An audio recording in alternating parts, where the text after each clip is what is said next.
Hey guys, what's up? Retro Mikey 78 here, and today we are going to cover my review of Retro Game Treasure after a year of service. I'm canceling this service, or I have canceled it already. I think my last box was actually in February. I just haven't had time to do this video or talk about it, so I want to cover this one. What I thought of it after having it for a year, and why I canceled it. And I'm going to give you an insight of one of my subscribers, what they have to say about it. So, before we start the video, like always, hey, don't forget to leave a like, a dislike, whichever one you like. Either one helps out the channel. Also, don't forget to hit the subscribe button. Still trying to hit that 500 mark before the end of the summer, and every subscription counts. I also have a Facebook page now and a Twitter account. You guys can follow me on those. The links will be down in the description below. So, let's get started. Retro Game Treasure.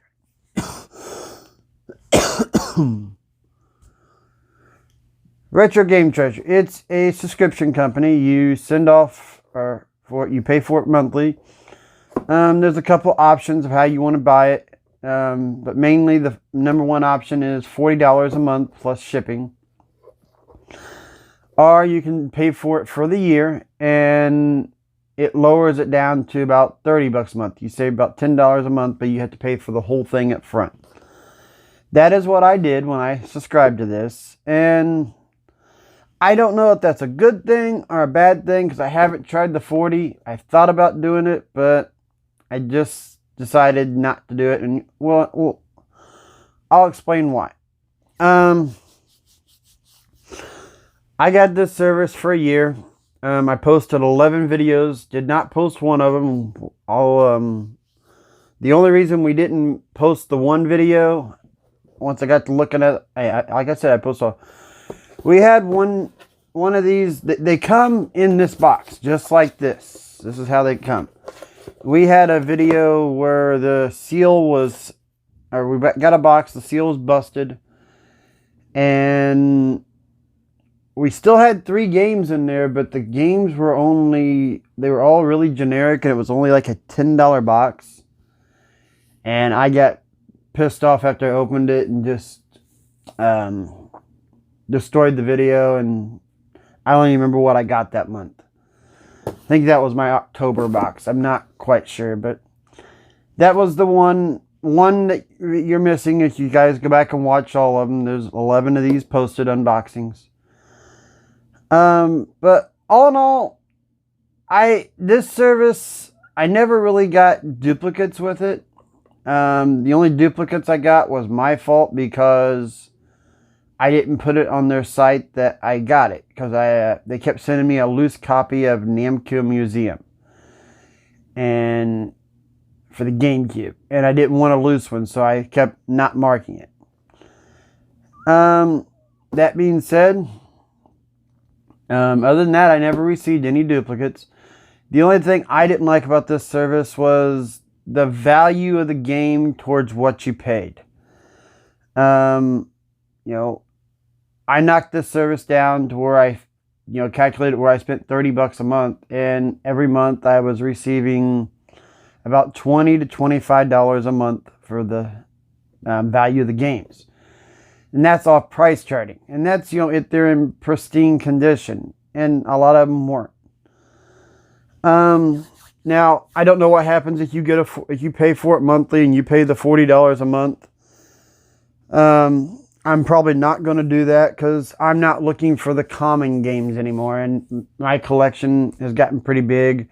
When I got this, my collection was real small, probably under 500 games, so now I've got 2,500 games, and I'm looking at it like, well, my collection's really not in this state anymore. So that's one of the other reasons that I'm done with this service, is just the fact that my collection's gotten too big for itself, or too big for these little tiny things. So that being said, Yeah, it wasn't a bad service. Just show you a couple of videos here. I'm going to show you my first unboxing, and then I think I have a July one that I picked. But these were early on. They were nice little cuts. I'm just going to take little segments out of them. So Retro Game Treasure. It's another loot crate for video games. You pay a subscription fee every month. They send you some retro games. I personally, in this one, I'm doing Nintendo, Super Nintendo, 64, and GameCube. Because those are the four main systems I really want to collect for. So, let's unbox this and see what we got.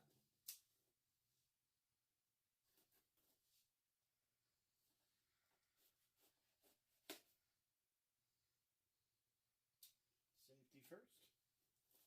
Alright. And since this is the first time I've ever done anything with these guys, I have no idea the packaging, what I'm going to find. First game, Nintendo game. Let you see it first. And it is Skate or Die. Nice copy. Really never played Skate or Die much. I played Skate or Die 2 to death. And next one, another Nintendo game. Rad Racer. No, never played this one at all when I was a kid. But I remember watching them play it in the movie The Wizard. That's where they acted like they used the power glove to play it, but they didn't. There's a cord on the floor. And the next one's another Nintendo game. Golf. And then it feels like a 64 and FIFA 98. And then the last game is a Super Sim City. Not a bad lot. Some games, actually I think, besides Sim City, I've never played any of these games. You know. Then inside their box, it's got little designs and stuff, a little retro stuff. Nice packaging.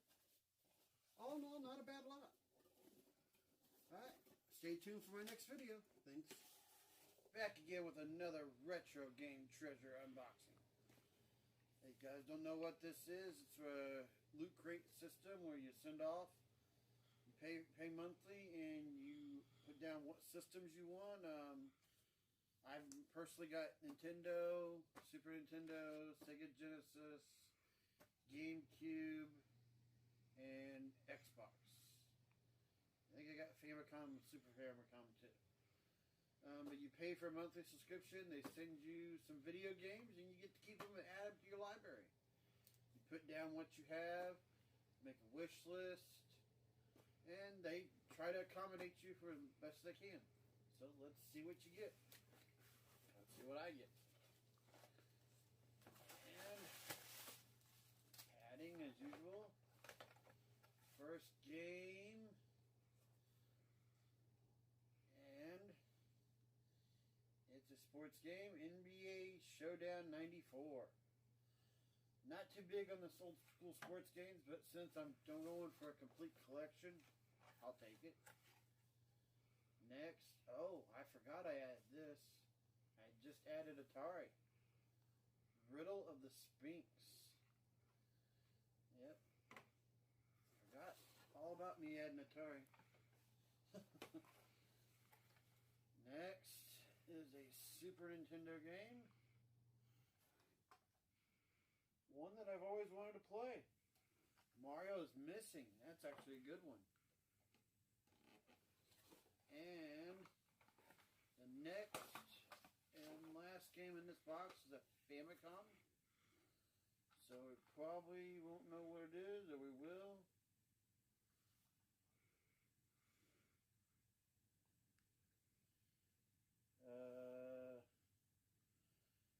I'm not going to try to butcher it. It just says it's a active role-playing game. Heidel or something. I'm not too sure on what it is. I might have to look it up. But hey, it's a Famicom game. I'm gonna try it out and see what it's like. But yeah, I mean, I pay $30 a month for this. That's not a bad deal. I don't have to go out and look for these games. I usually get pretty close to what, they're valued pretty close to what I get. So all in all, it's not a bad lot. Like, subscribe, and I'll be back again. All right, now, like you saw, those weren't bad videos. They were nice. I didn't have a problem with the service. Like I said, there was never no duplicates. It was just the value towards what I was getting. I didn't feel. I felt at the time, there was no Retro Rec Room out there. I felt that Video Games Monthly at the time was more valuable than these. I felt I was getting better games. But the quality of the games, the condition of them and that stuff was a little better on Retro Game Treasure. So before we go on, I'm going to read you this thing, put it up on the screen. This is from Mr. Awesome. He's a subscriber of mine. He says, I'm going to stick with VGM another few months to build my collection for the consoles I don't really care about, like the NES and SNES. Then I'll probably be done with them by the end of the year. I've always preferred Sega, and I collect for those consoles. For that, I'll probably keep Retro Game Treasure a little longer because I get more boxed and complete Master System, Genesis, and Dreamcast games. I'm still looking forward to my first Retro Rec Room box in June for the more uncommon games. I know I'll keep that subscription for a while as long as I can. It will eventually become my only subscription box as well. Maybe even 2 boxes if I can make it more time for the games. Well, some of that wasn't relative to this video, but this was in response to my VGM why I canceled it video. And I wanted to put this out there so you guys, he's a person that has commented a lot on my channel about Retro Game Treasure and said that he gets a lot of complete Genesis and Master System and stuff. I didn't put in Master System till near the end of my subscription because I didn't have that.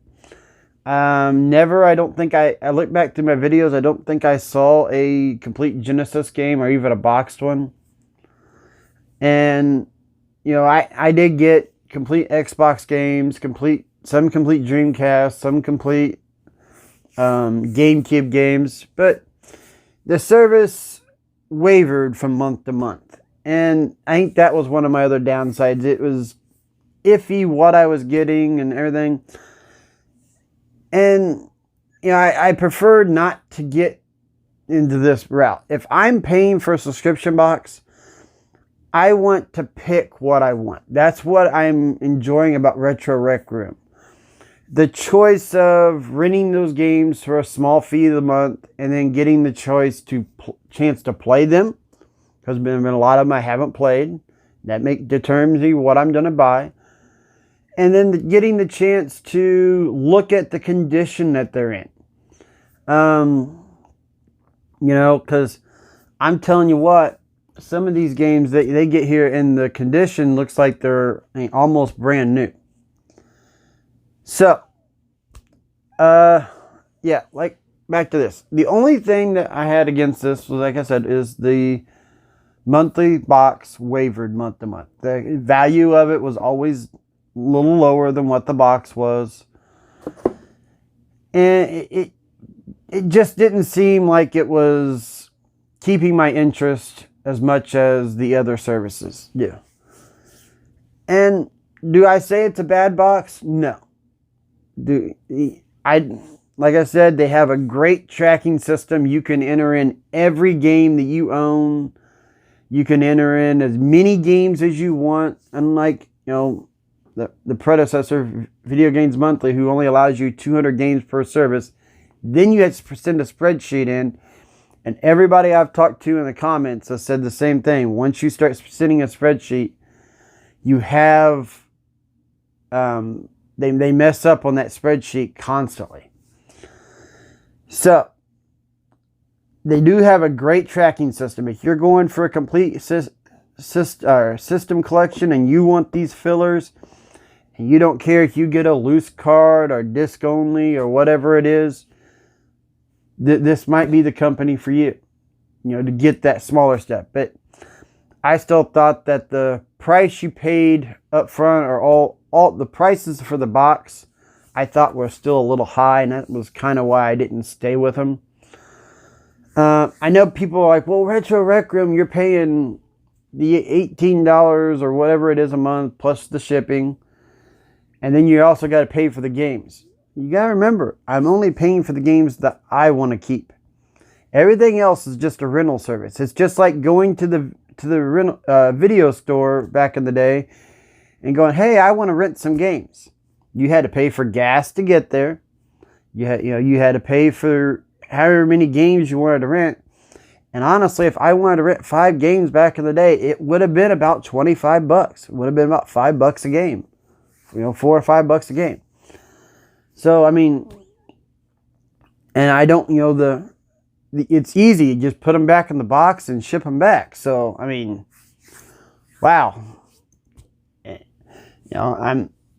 I'm not, I understand where people are saying that they don't like the total overall cost, but I'm looking at it as a rental service of, trying out the games, then getting to go, hey, I want to keep this. What's the price to keep this?